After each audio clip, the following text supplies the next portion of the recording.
We are set to announce a new player on a 7-year deal for our first team in the next few hours. Today, my friends, we have some massive stories to get through, and with this breaking news coming out from absolutely nowhere, it's meant that I've had to change my plans in terms of re-editing this video.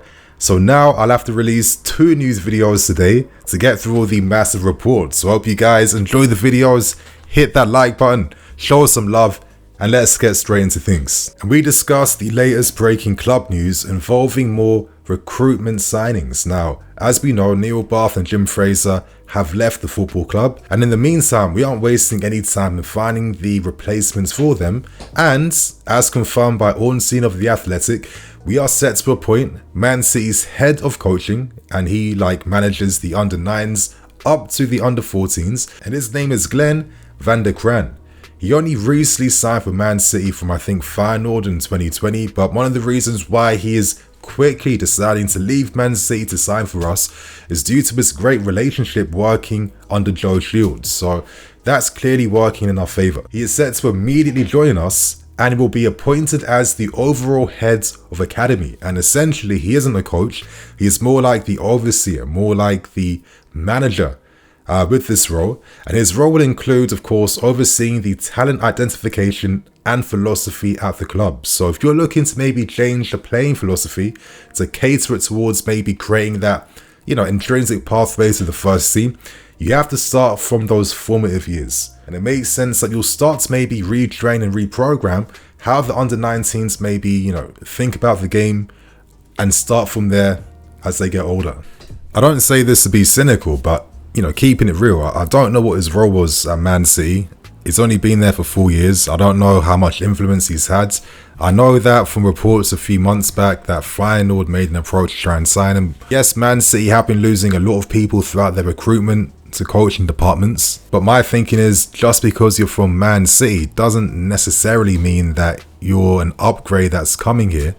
But I like to think that he could be that considered option and target at least, and the fact that him and Joe Shields had a good relationship does give you some confidence around the longevity of a move like this. It seems like we aren't finished when it comes to poaching talents from Man City, because as reported by the Secret Scout, there's a possibility that we may be in negotiations to sign Man City's head of academy recruitment in Sam Fagbemi, and he could be following Van der Kraan to our football club. So we aren't wasting any time when it comes to this. Of course, you guys will know some of my opinions in yesterday's long and extensive discussion into what is happening at the academy. No, it wasn't a 20-minute rant video complaining about what's happening at Cobham. I'm not scared of change. For me, it's not about that. It's more about how do you implement change. And my main fear I've discussed involving the new ownership, there's balanced conversations around what's happening here, is that sometimes I feel like our change is too aggressive and it's too fast. Yes, I think strategy wise, if the first team are playing one way and then the rest of the youth groups play the same way, I can see the benefit behind something like that. But we haven't really patterned the first team in terms of their play style. Everything is still hypothetical at the point until Maresca has at least 1 to 2 years with this team. And then you can argue we have been making so much money from producing talents that lots of clubs want to buy. We have some of the best talents in the country, one of the most revered academies in this country and the world. Does it make sense to necessarily change things up right now instantly? Well, maybe that's something you could gradually implement after a handful of seasons. In my opinion, I'd be more comfortable with something like that. But listen, let's see what happens. This could be a masterstroke and everything works, and I hope it does, because I want my club to be successful. Or there could be other ramifications that we just can't even envision right now. Time will tell. Now, as has been the story of my day, I've had to re-edit this video to add more information because it has been revealed by The Athletic that we have appointed former Nigerian international Nsei Olofinjana, who is set to take over the talent management role, covering emerging talents coming out from Africa. After signing a few African prospects through Blueco for Strasbourg, you can imagine that if we have more specialization in terms of having that expert in that area just to stay on top of the best talents coming out, that can help us. We've seen recently how Danish teams, for example, have been profiting from, taking young Ghanaian prospects, introducing them to life in Europe, and watching these prospects go on to play in top leagues. It makes sense that we tap into signing African prospects, knowing that it makes more sense for them to go to a Strasbourg to get that introduction of European life in France. The report mentions that Olafunjana will also work with these players once they arrive at their destinations to improve their experience, put his arm around them and help them acclimatize to life in Europe. We've had a great legacy when it comes to having some of the best African talents playing for our football club. So I think this news just confirms the fact that we want to make sure we have experts in every single region on the planet tapping into the next emerging talents coming out. Having this Strasbourg connection would make it easy for us to sign African talents and of course send them there to start their lives in Europe. So my friends, I think I can safely say now that is the first story out of the way. Let's now move on to discussing the massive reports surrounding this secret signing that's come from nowhere. So now let's discuss this afternoon's breaking reports that came from absolutely nowhere, as confirmed by Fabrizio Romano. We are set to announce a secret signing none of us had any expectations for, and that secret man has been revealed to be FC Basel's jack of all trades midfield player / defender in Renato Veiga, the 21-year-old Portuguese under-21 international. Now in terms of a price, we've agreed a 14 million euro fee. Sporting Lisbon are entitled to 10% of these profits, as FC Basel purchased him for around 4.6 million just last season, and they purchased him as that replacement for Calafiori, who left them to go to Bologna. So it's funny how things work. On the day that Calafiori now is probably set to sign for Arsenal, it seems like we are signing his replacement at FC Basel after he's only been there for one season. So this is mad news. Now, he's set to sign a 7-year plus 1-year deal with his contract expiring in 2032. He will be signed for our first team. He won't be signed to get loaned out to Strasbourg, but then at the same time, who knows what's going to happen. As we've known, we have been looking for that left-footed defender, that left-footed profile to play out from the back, because Maresca wants to have that inverted option. And obviously you're wondering, Nini, what the hell has this random guy got to do with anything like that?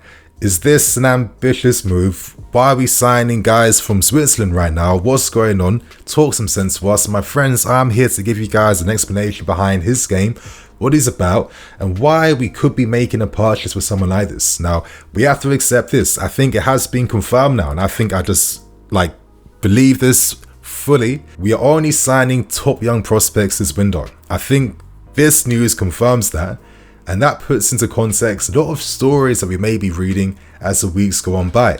But Renato Veiga, he left Sporting Lisbon, he went on loan to Augsburg. Things didn't work out for him in the end. He had to play a bit dirty to force a move away, and in the end FC Basel purchased him, and since signing for them, he hasn't looked back. Now he's played across defensive positions, he's played in midfield, because originally he was seen as a deep line playmaker, and that makes a bit of sense because some of the best qualities in this game individually, number one would probably be his long range passing. Now, statistically, this guy was playing over 12 point something long balls per game. That would put him on the top 3 percentage in terms of midfield players for long balls in Europe. So that's a pretty interesting stat. Now, I like to say this, obviously the fact that he can spam long balls for days in the Swiss league is a reflection of the poor quality in that league. I don't mean to be disrespectful, but it doesn't take away from the fact that even though he has more license to do that, he does have quality when he gets to play like this. And I find this quality interesting considering other facets in this game. Number one, the guy is 6'3". He's a combative brute. He's a big physical player who is strong aerially, which is a good thing. And he's also pretty adventurous on the ball. He does have that flair to him. He is someone who's willing to take on his opponents. I think he had over 2.18 take-ons per game in the Swiss league. You're seeing his comps, you're seeing the nice ideas, the vision, some of the execution and the flair in his game. And obviously with him being so adept in playing in a multitude of positions, with Maresca's need to create this multifaceted Swiss Army knife type of team, having a player of his profile, someone who has that possibility to invert into midfield if he is playing as a left back, that could be the guy that is opening the pitch up for us with his long range passing. Then it gives me other questions. Are we set to see maybe Enzo playing in that pivot role alongside him? Or could we see Caicedo playing there with Enzo playing a bit further up? Will we see like amalgamations of all these ideas? Time will tell, but in terms of the profile we need for the team that Maresca needs, Renato Veiga does suit that.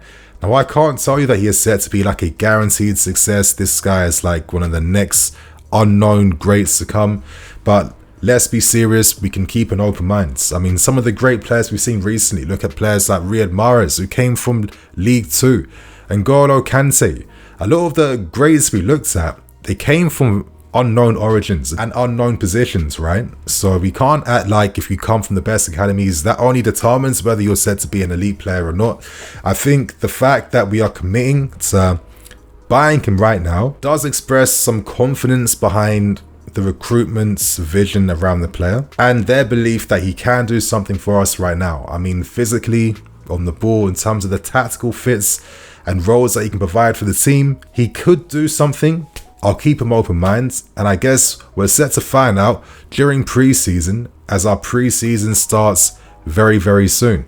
Of course, there are some question marks. Nini, when you have players like Achimpong, players like Ishe Samuel Smith, players who can perform the same role, why are we not maybe turning towards them, even though they're 18 years old? That's an interesting conversation.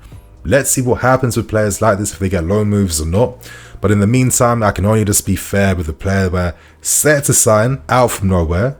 And profile-wise, he is the type of player that Maresca does need in this team. So my friends, share your thoughts and opinions.